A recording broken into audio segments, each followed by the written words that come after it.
Something different for me today. I'm going to have a crack at some ginger beer.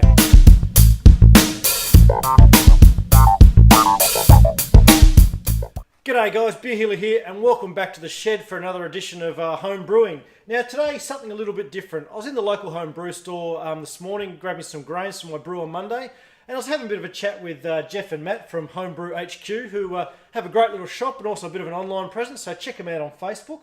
And they were saying that they've been having some real success lately with this spicy chili ginger beer recipe of theirs, where Matt gets a kit and some other bits and pieces together and sells them in the shop. So I thought, I'm going to pick one up because my brother is gluten intolerant, or I reckon he's actually just pretty soft. But anyway, let's just say he's gluten intolerant and he can't drink beer anymore. Now, we all know that gluten-free beers are pretty ordinary, so I thought I'm going to have a bit of a crack at trying to brew this ginger beer for him, which is based on this Morgan's ginger beer base. And as you can see on the screen now, there's the other bits and pieces that Matt's put into this kit, and some great little set of instructions.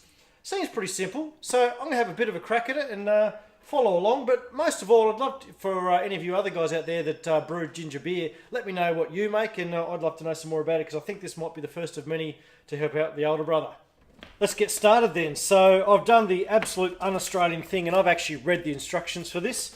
Pretty simple. We've got a can of liquid here that we've got to whack in there. We've got ourselves a bit of dextrose, and we've got ourselves a little bit of lactose. And what we're going to do, pop it into the fermenter, give it a bit of a stir around, and fill it up to the blue line here, which is 18 litres with cold water. And then we head down to the kitchen for the next step. Pretty simple, I reckon. So first of all, obviously, as with everything, things have to be clean and sanitised. So this has all been cleaned, this fermenter, and this is my spoon that I'm going to be mixing around with, so we'll be sanitising everything. Just sit that down for a second.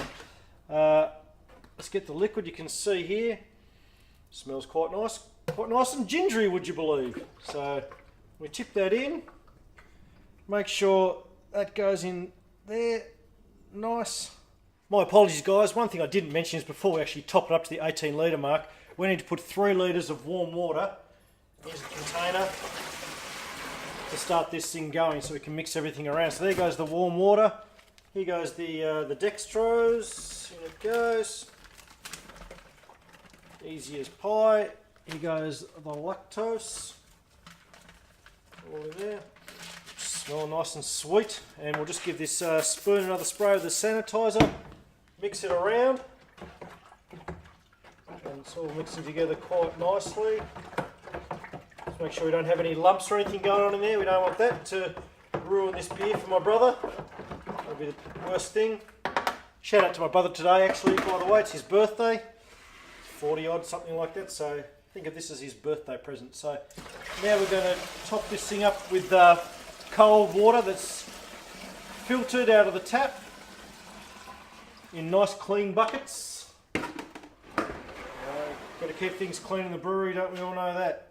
Here we go, up to the 18 litre mark, almost there. And stop. Happy days. Grab this spoon, give it another little bit of a mix around.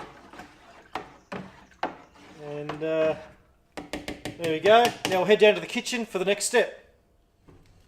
So we're in the kitchen now, and I'm continuing to follow the instructions as I should be. And this is the stage where we put the chili flakes into the water to sort of get that flavour and everything extracted out of those, much like you would when you sort of put hops into a brew. So I think there's 8 grams here. I'm going to add half of this to it because I don't want to scare my brother off with the first batch of chili beer. So we'll just go half and just take it easy. We've got just a nice little simmer going there. I'll stir this around. And let's go nicely. Just turn it down a little bit. Oh, you can really, feel the chili coming out in the aromas. Oh, it smells great. It's getting up my nose too. That's that is fantastic. Let's put the lid on here. Leave it to boil for 15 minutes while I go and take a breath and get the smell of chili flakes out of my nose, and then we'll come back and do the next step.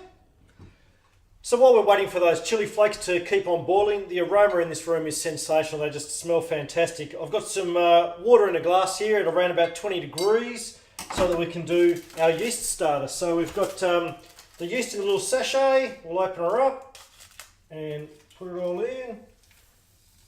And then we're going to also add a bit of yeast nutrient to make sure that the yeast is all happy and going to do the right thing. Pretty much sugar if you need to know. There we go. Sit that in there and we'll leave that to sit for a little while we do our other things, and then we'll pitch it in at the end.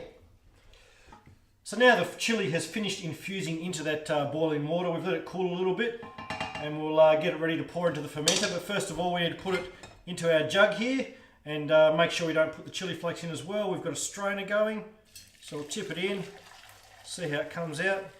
As you can see there on the close-up, we've got some really nice colour of the chili coming through, and you can see the stuff that's left over in the strainer. So we'll drain it off into another jug as well, and then we'll go and put it into the fermenter. Back up in the shed now, and I wish you could smell this chili infused hot water. It smells fantastic. So now we're just going to tip this into the fermenter. Nice and easy. Here's our second jug here. Careful not to spill it, get it all in there. Next steps are pretty easy. Once this cools down to around about 18 degrees, we'll put the lock on, the lid on, have the airlock going, and then we'll wait for it to ferment for about the next 7 days. Obviously I've got to pitch the yeast. I'm not going to bother filming pitching the yeast because I think you guys know what that's like. It's pretty simple. But there's my first crack at a ginger beer recipe, thanks to HomeBrewHQ in Mornington, Tasmania.